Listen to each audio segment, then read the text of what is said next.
오늘은 특별히 추석 연휴 중에 맞이하는 주일입니다. 우리 성도님들 가정 가운데 하나님의 특별한 은혜와 평강이 더욱 넘치시기를 주님의 이름으로 축원합니다. 오늘은 사랑이 없으면 아무것도 아닙니다 라는 제목으로 말씀 전하겠습니다. 몇 주 전이었습니다. 제가 새벽 기도회를 인도하려고 강단에 서는데 소예배실에서 새벽 기도회를 진행하죠. 근데 앞불사 제가 원고를 그날 안 가져왔습니다. 보통 새벽에 목양실에 들러서 이것저것 챙기고 이제 소예배실로 들어오는데, 그날 제가 이제 원고를 목양실 책상 위에 두고 온 것이었습니다. 새벽 기도의 설교는 보통 10분 정도 합니다. 분량도 그렇게 길지 않고 내용도 이미 숙지된 터라 사실 원고 없이도 설교를 할 수가 있습니다. 그 순간 제가 잠시 고민을 했어요. 성도님들에게 양해를 구하고 잠시 다녀와야 되나 아니면 그냥 할까 고민을 했습니다. 제가 어떤 선택을 했을 것 같습니까? 그냥 했습니다. 그냥 했습니다. 원고 없이 말씀을 전했습니다. 보니까 이제 좀 깜빡깜빡하는 경우가 조금씩 늘어나는 것 같아요. 여러분 저를 위해서도 기도해 주십시오. 우리가 아무리 열심히 준비를 하고 많은 것들을 애를 써도 결정적인 순간에 그거 놓쳐버리고 잃어버리면 아무 소용이 없습니다. 그동안 준비한 것들이 허사가 될 수 있어요.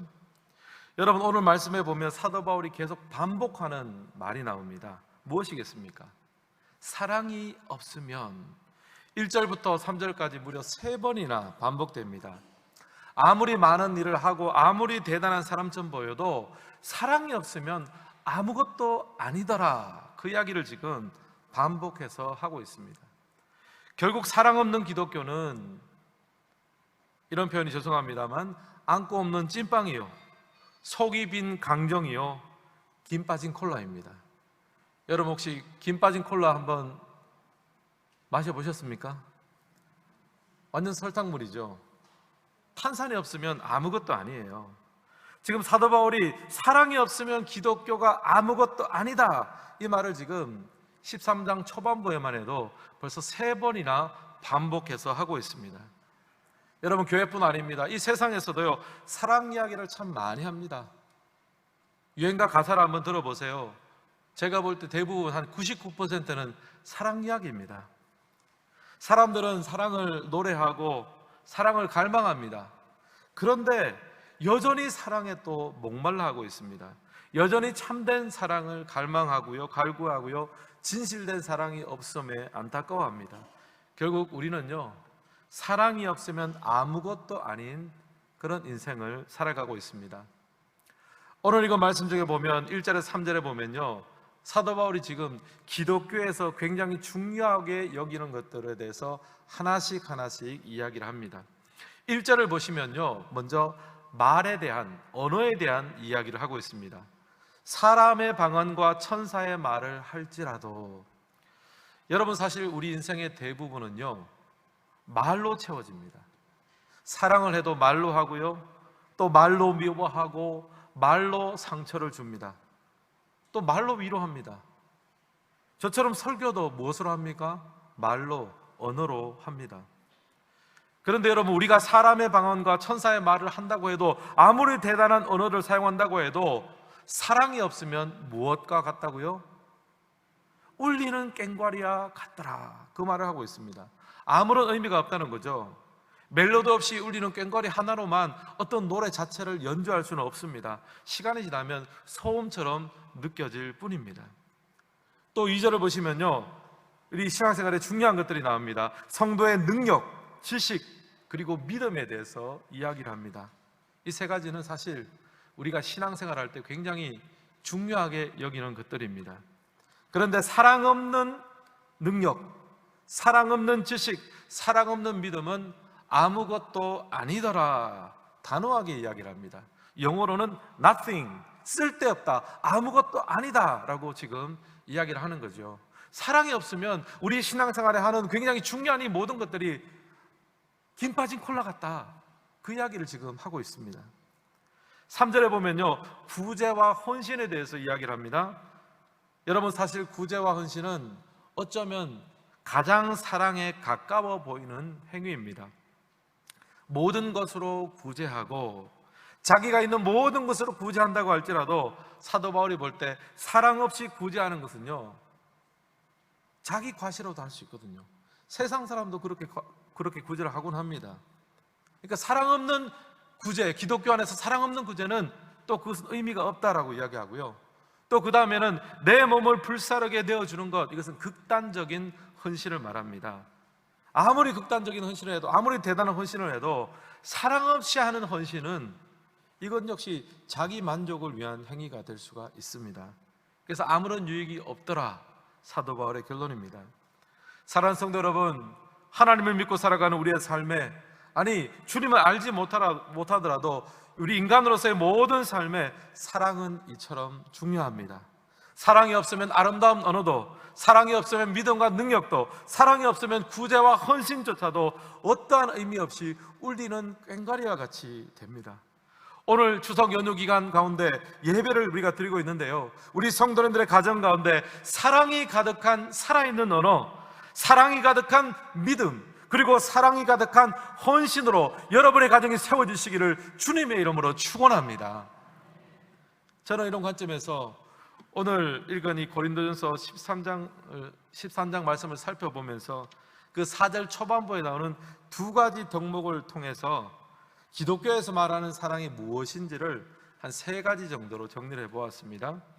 첫 번째, 기독교에서 말하는 사랑은요, 1번, 사랑은 오래 참고 긴 마음을 품고 포기하지 않는 것이 사랑입니다.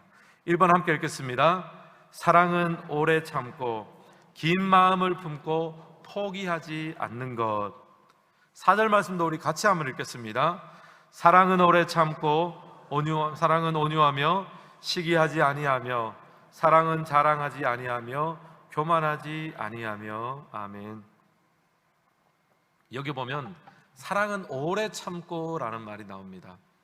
영어 성경에서는 주로 patient라고 번역되는데 인내하며 라는 뜻으로 받아들일 수 있습니다. 결국에는 사랑의 특성은 무엇입니까? 오래 참고 인내하는 특징을 가지고 있습니다.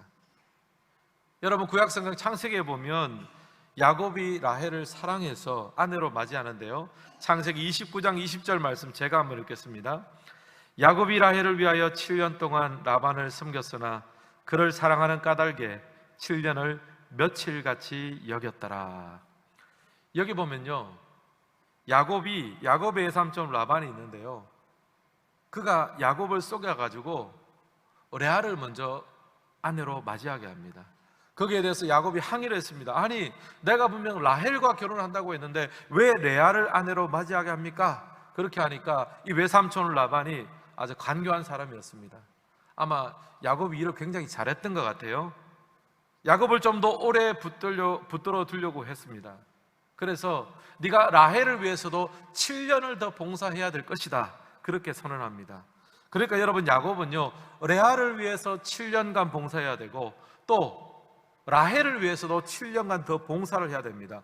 도합 14년을 라반 집에서 돈 한 푼 못 받고 그야말로 봉사만 하게 되었습니다. 여러분, 야곱의 삶에 이 14년은 어떤 의미가 있을까요? 잃어버린 시간이었을까요? 아닙니다. 오늘 읽은 말씀에 보면요, 라헬을 사랑하는 까닭에 7년을 수일같이 여겼더라 합니다. 여러분, 이것이 사랑의 의미죠. 사랑은 오래 참을 수 있도록 우리에게 능력을 공급합니다. 어떤 신학자가 오래 참는다는 이 말을요, 긴 마음을 품는 것이다 라고 표현을 했습니다. 저는 이걸 읽을 때 굉장히 마음에 와닿았습니다. 지금 당장 내 눈에 보이는 대로 판단하지 않고요, 긴 마음을 가지는 거죠. 하나님께서 그 사람을 변화시켰을 믿으며 짧은 마음이 아니라 긴 마음을 품는 것, 이것이 바로 사랑입니다. 여러분, 사랑이 부족한 사람의 특징이 무엇입니까? 마음이 짧아요. 기다리지를 못합니다.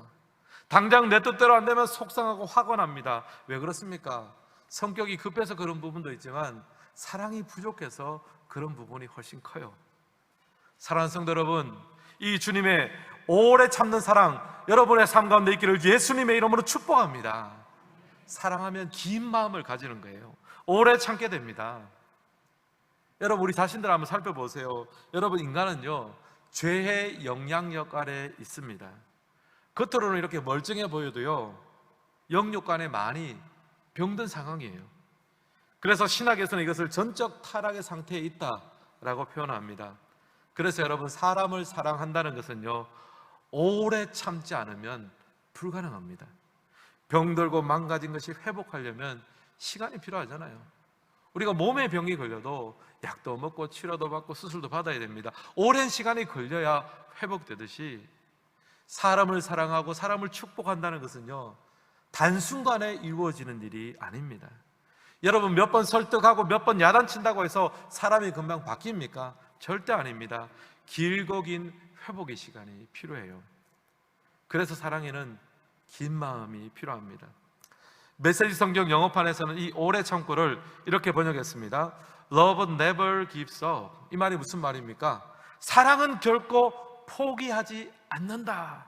여러분 포기하지 않는 사랑이 무슨 사랑입니까? 오래 참는 사랑이 무슨 사랑입니까? 결코 포기하지 않는다는 거예요. 결국 내 수준에서 한번 참을 때까지 참아보겠습니다 이것이 아니라 하나님이 포기하기 전에는 나도 포기하지 않겠습니다, 이 마음의 결단을 하는 것이 사랑입니다. 근데 여러분 요즘에 우리의 사랑을 보면요 얼마나 짧은지 몰라요. 긴 마음도 없고요 금방 포기합니다. 누구 사랑하고 누구를 축복한다고 했다가도 잠시 잠깐 나하고 계산만 좀 안 맞으면, 의견만 틀어지면 금방 포기해버려요. 사랑하기를 포기하고 미워하기를 결단하는 것이 오늘 우리들의 사랑의 현실입니다. 미국의 빌 모터라는 뇌성마비 환자가 있었습니다.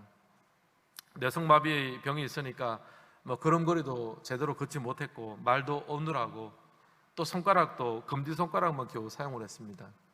모든 의사들은 이제 빌이 정상적인 생활을 할 수 없다라고 이야기했지만 그의 부모는 빌을 포기하지 않았습니다. 그래서 이제 고등학교 졸업하는 데까지 다 맞춰주었고, 고등학교를 졸업하고 나서 빌은 왓킨스라는 회사에 지원을 했습니다. 근데 면접을 보니까 아무도 자기를 안 뽑아줄 것 같으니까 이렇게 이야기를 했습니다. 아무도 가기를 원하지 않는 곳으로 저를 보내주십시오. 제가 거기서 한번 열심히 해보겠습니다. 회사로서는 밑째야 본전 아니겠습니까? 이제 그렇게 요청을 했습니다. 그래서 채용이 됐고요. 어떤 일을 맡았느냐 하면 미국에 있는 그 빈민 거주 지역을 다니면서 생활 물품을 파는 업무를 맡았습니다. 근데 이 업무를 맡고 나서 빌은 매일 새벽 5시에 일어나서 그 불편한 몸을 이끌고 매일 15km 이상 걸으며 100여 가구 이상을 방문했습니다. 빌은 포기하지 않고 그 일을 매일 반복했어요. 회사에 들어간 지 24년 만에 회사의 최고 기록을 세우면서 빌은 올해 판매왕의 자리에 올랐습니다. 포기하지 않는 그의 긴 마음이 사람들의 마음을 움직였습니다. 사랑하는 성도 여러분, 하나님의 사랑으로 많은 사람들을 품고 사랑하는 여러분의 삶이 되시기를 주님의 이름으로 축복합니다. 그러면 돌아보세요. 여러분에게 긴 마음이 있으십니까? 사람에 대해서 오래 참고 계십니까? 무엇보다 하나님이 포기하기 전에는 나는 저 사람을 사랑하는 것을 포기하지 않겠습니다. 여러분 그 결단하시기를 주님의 이름으로 축복합니다. 너무너무 짧은 마음으로 안달복달하고 계시지 않습니까? 여러분 이런 사랑이 우리 안에 있어야 우리가 발딛는 모든 곳에서, 우리의 가정과 직장과 교회 안에서 하나님의 사랑이 열매 맺지 않겠습니까? 여러분 하나님 앞에 기도하십시오. 하나님 제게 긴 마음을 주십시오. 가족에 대해서나 교우들에 대해서나 저들의 현재 모습에 대해서 실망하지 않고 주님이 이루실 그날까지 결코 포기하지 않는 주님의 마음을 허락하여 주옵소서. 그렇게 기도하고 응답받는 여러분 되시기를 주님의 이름으로 축복합니다. 두 번째, 기독교에서 말하는 사랑은요, 사랑은 온유하며 관대하며 거칠지 않는 태도를 가지는 것이 사랑입니다. 2번 함께 읽겠습니다. 사랑은 온유하며 관대하며 거칠지 않는 태도. 우리 4절 말씀을 다시 한번 같이 읽겠습니다. 사랑은 오래 참고 사랑은 온유하며 시기하지 아니하며 사랑은 자랑하지 아니하며 교만하지 아니하며. 아멘. 여기 보면 사랑은 온유하며라고 나옵니다. 영어로는 주로 kind라는 단어 쓰였습니다. 친절하다라는 뜻이죠. 여러분, 온유라는 말은 기본적으로요, 상대에 대해서 부드럽고 관대한 태도를 말합니다. 억지로 제쳐가거나 거칠게 밀어붙이지 않습니다. 품위 있고 여유 있게 대합니다. 이것이 사랑은 온유하며라는 뜻입니다. 여러분, 신약에 보면 빌레몬서라는 책이 있습니다. 사도 바울이 빌레몬에게 편지를 썼는데요, 왜 썼느냐면 자신이 로마의 감옥에 갇혀 있으면서 만났던 오네시모 때문입니다. 바울은 오네시모를 만나가지고 그를 전도하고 양육했습니다. 마침내 오네시모는요, 사도 바울에게서 든든한 동력자가 되었습니다. 하지만 오네시모는 과거가 있는 사람이에요. 사도 바울도 잘 아는 빌레몬이라는 사람 집에 원래 종으로 있었습니다. 노예로 있었는데 어떤 이유인지는 몰라요. 하여튼 그 집에서 죄를 짓고 지금 로마의 감옥에 갇힌 신세가 되었습니다. 사도 바울이 그것을 알고는 빌레몬에게 편지를 썼습니다. 빌레몬서 1장 14절 말씀 우리 같이 한번 읽겠습니다. 다만 내 승낙이 없이는 내가 아무것도 하기를 원하지 아니하노니 이는 너의 선한 일이 억지같이 되지 아니하고 자의로 되게 하려 함이라. 아멘. 지금 바울은요, 오네시모를 자신의 동역자로 함께 일할 수 있도록 빌레몬에게 용서와 허락을 구하고 있습니다. 물론 사도로서 내가 지금 오네시모와 이만저만해서 이제 내가 그와 함께 동역하겠다, 너는 그렇게 알아라 라고 빌레몬한테 통보해도 상관없습니다. 사도니까 충분히 그렇게 할 만한 권한과 권위가 있어요. 그리고 너희들 간의 문제는 너희들이 해결해라, 그렇게 끝내도 됩니다. 근데 사도 바울은 그렇게 하질 않아요. 내 승낙이 없이는 내가 아무것도 하기를 원치 아니하노라. 빌레몬을 재촉하지 않습니다. 대신에 부탁합니다. 여러분, 이것이 온유한 사랑이에요.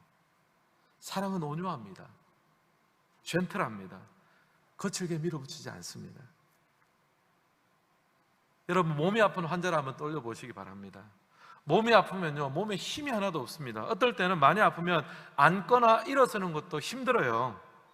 근데 옆에 있는 사람이 너 왜 일어나지도 못하니, 너 왜 빨리 움직이지 못하니, 그렇게 말하면 안 되죠. 그것은 사랑이 아닙니다. 사랑하면 상대의 입장을 먼저 헤아립니다. 그래서 관대해지는 거죠. 예수님께서 십자가에 달리시기 전에 제자들에게 기도를 부탁했습니다.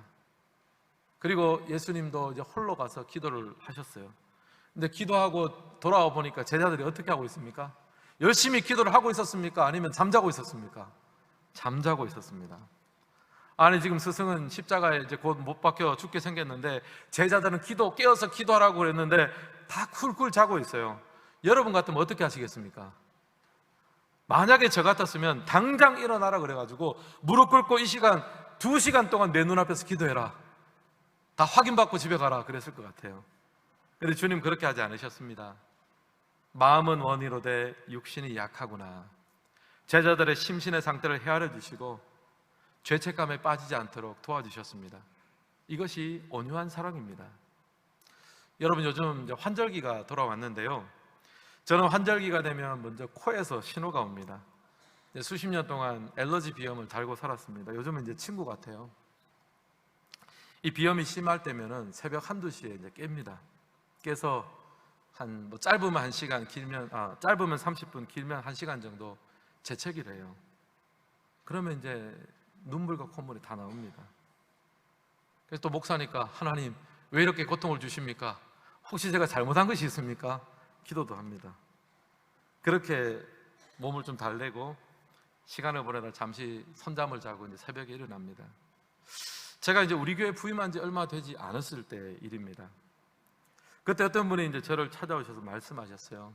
어떤 말씀인고 하니, 목사님, 새벽에 제가 설교를 하는데 자꾸 이 비염 때문에 코를 훌쩍이잖아요. 제가 코를 훌쩍여가지고 말씀 듣고 기도하는데 좀 방해가 된다는 거예요. 저한테 이제 그 말을 했습니다. 일단 제가 그 말을 듣고 나니까 굉장히 죄송하더라고요. 목사가 몸 관리를 제대로 못 해가지고 와, 이거 정말 죄송하고 어쩔 줄을 모르겠더라고요. 근데 또 한편으로는 약간 서러웠습니다.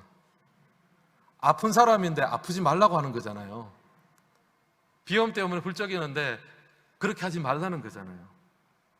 홍시 맛이 나서 홍시 맛이라 그랬는데 아파서 어쩔 수 없는 것인데 아프지 말라고 그러니까 마음이 좀 서운했습니다. 근데 제가 이제 지난주에 그 말을 하신 분이 누구였더라 한번 생각해 보니까 하나님 감사하게도 제 기억을 지워주셨어요. 생각이 안 납니다. 여러분, 저는 그분을 기억 못합니다. 여러분 찔리시는 분 없기를 바랍니다. 근데 제가 이제 이 말씀을 묵상하면서 그분이 저에게 하신 말 중에 한 가지 빠진 말이 있는 거죠. 사실은 이 말을 하나 첨가했으면 얼마나 좋았을까 생각했습니다. 목사님 비염 때문에 고생 많으시죠? 얼마나 힘드세요? 제 상황을 살펴주시고 사랑하고 존중하는 마음으로 얘기해 주셨으면 제가 어떤 약을 썼어라도 비염을 고치려고 더 애를 썼지 않겠습니까? 그래서 사실 100점짜리 정답은 따로 있습니다. 아마 이렇게 말씀했으면 좋았을 것 같아요. 목사님 비염 걸린 목소리도 괜찮습니다. 어떤 목소리로 설교해도 제가 알아서 듣겠습니다. 아마 이렇게 말씀해 주셨으면 제가 평생 새벽마다 그분 이름을 불러가면서 제가 중보기도 했을 거예요. 여러분, 사랑은요, 상대방의 입장을 먼저 생각해요. 그래서 밀어붙이지 않습니다. 상대를 사랑하는 마음이 크기 때문입니다. 사랑하는 성도 여러분, 여러분의 사랑은 온유한 사랑입니까? 상대에 대한 긍휼한 마음, 관대한 마음이 잘 작동하고 있습니까? 혹시 말이나 행동이 좀 거칠어지고 있다면 여러분 스스로에게 경고하시길 바랍니다. 내 생각을 밀어붙이고 있다면 더욱 조심하시길 바랍니다. 예수님께서 우리에게 관대하셨던 것처럼, 예수님께서 우리에 대해서 거칠지 않게 대하셨던 것처럼 우리가 만나는 모든 사람에게 그렇게 대하시는 우리 성도님 되시기를 주님의 이름으로 축복합니다. 마지막 세 번째로 기독교에서 말하는 사랑은요, 가장 좋은 길이지만 그러나 숨겨진 길입니다. 우리 3번도 같이 한번 읽겠습니다. 가장 좋은 길, 그러나 숨겨진 길. 앞서 기독교에서 말하는 사랑을 두 가지로 말씀드렸죠. 첫 번째는 사랑은 오래 참는다 말씀드렸습니다. 상대에 대해서 긴 마음을 품는 것이 사랑입니다. 현재의 모습으로 판단하지 않습니다. 하나님께서 그를 변화시켜서 그걸 믿으며 짧은 마음이 아니라 긴 마음, 긴 호흡으로 상대를 바라보는 것, 이것이 사랑입니다. 둘째는요, 사랑은 온유합니다. 온유한 사랑은요, 상대방의 입장과 상황을 먼저 헤아립니다. 그래서 관대해질 수밖에 없습니다. 말이나 행동으로 거칠게 밀어보지 않습니다. 대신 끝까지 품고 기다려줍니다. 그리고 마지막으로 기독교에서 말하는 사랑은요, 우리에게 가장 좋은 길이지만 숨겨진 길이기도 합니다. 고린도전서 12장 31절 말씀 같이 한번 읽습니다. 너희는 더욱 큰 은사를 사모하라. 내가 또한 가장 좋은 길을 너희에게 보이리라. 아멘. 지난주에 제가 고린도전서 12장을 설교했는데요, 사도 바울이 교인들에게 가장 큰 은사를 사모하라, 갈망하라, 그러면 가장 좋은 길을 너희에게 보이리라, 그렇게 말씀을 했습니다. 그리고 나서 이어지는 장이 13장이죠. 사랑장이 이어지고 있습니다. 결국 무슨 말입니까? 사도 바울이 보여주고자 했던 길은요, 가장 좋은 길은요, 사랑의 길이라는 뜻입니다. 근데 여기서 가장 좋은 길을 너희에게 보이리라 라고 했습니다. 그 말 뜻은요, 돌이켜보면은 사랑하며 사는 길은 우리에게 숨겨져 있다라고도 생각할 수 있습니다. 보이라고 했으니까 우리 눈에 숨겨져 있다라고 생각할 수 있는 거죠. 물론 여기서 숨겨져 있다는 것은 눈에 보이지 않는다는 말이 아닙니다. 여러분, 우리 중에 사랑하며 살아야 된다, 이거 모르는 사람은 없지 않습니까? 내 이웃을 내 몸과 같이 사랑하라, 하나님 말씀하신 거 다 압니다. 여러분, 그러면 우리의 문제가 무엇입니까? 사랑하며 살아야 되는 줄 아는데 사랑하는 만한 능력이 내 안에 없는 것이 진짜 문제죠. 사랑의 길이 가장 좋은 길이라고 우리는 다 알고 있습니다. 다만 사랑하며 살아갈 수 있는 능력이 없으니까 사랑의 길이 우리에게 숨겨진 길이 되고 말았습니다.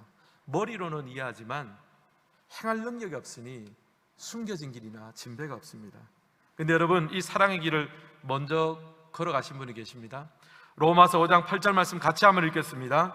우리가 아직 죄인 되었을 때에 그리스도께서 우리를 위하여 죽으심으로 하나님께서 우리에 대한 자기의 사랑을 확증하셨느니라. 여러분, 예수님은 머리로만 사랑하지 않으셨습니다. 행함으로 사랑하셨습니다. 우리가 아직 죄인 되었을 때에 우리를 위해 죽으심으로 자기의 사랑을 확증해 주셨습니다. 사랑의 길을 만드시고 그 길을 먼저 걸어가셨습니다. 여러분, 이 시간 이 말씀을 마무리하면서 진솔하게 우리를 한번 돌아보기를 원합니다. 우리의 마음속에 있는 사랑이 이 예수님의 사랑과 닮아 있습니까? 돌아보면 우리는 입으로 그동안 참 사랑한다는 말을 많이 했습니다. 근데 돌아보니 참 계산적인 사랑을 하지 않았나 생각합니다. 예수님은 우리가 죄인 되었을 때 죽으셨지만 우리는 내게 손해가 되는 상황이 생기면 사랑하지 않습니다. 감정적으로나 이성적으로나 조금만 손해가 되면 아쉬워하고 분하게 여깁니다. 계산적이며 가식적인 사랑을 하는 것이죠. 찬양 가사 중에 이런 가사가 있습니다. 보소서 주님, 나의 마음을 선한 것 하나 없습니다. 그러나 내 모든 것 주께 드립니다. 사랑으로 날 안으시고 날 새롭게 하소서. 주님 마음 내게 해주소서. 그렇습니다. 여러분, 이 시간 하나님 앞에 고백하기를 원합니다. 하나님, 내 속에 선한 것이 하나도 없습니다. 다른 사람은 비록 나에게 날 좋은 사람으로 판단할 수 있고 사랑 많은 사람으로 볼 수도 있지만 솔직히 제 안에 선한 것이 없습니다. 하나님, 이 시간 내 속을 나를 새롭게 하여 주셔서 아버지의 마음 품게 하시고 아버지의 사랑을 내 안에 허락하여 주옵소서. 거저받은 사랑, 우리가 죄인 됐을 때 십자가에 죽으셨던 그 사랑의 길을 배우게 하시고 그 사랑의 길을 걸어가게 하여 주시옵소서. 기도하고 응답받는 우리 모두가 되시기를 예수님의 이름으로 축복합니다.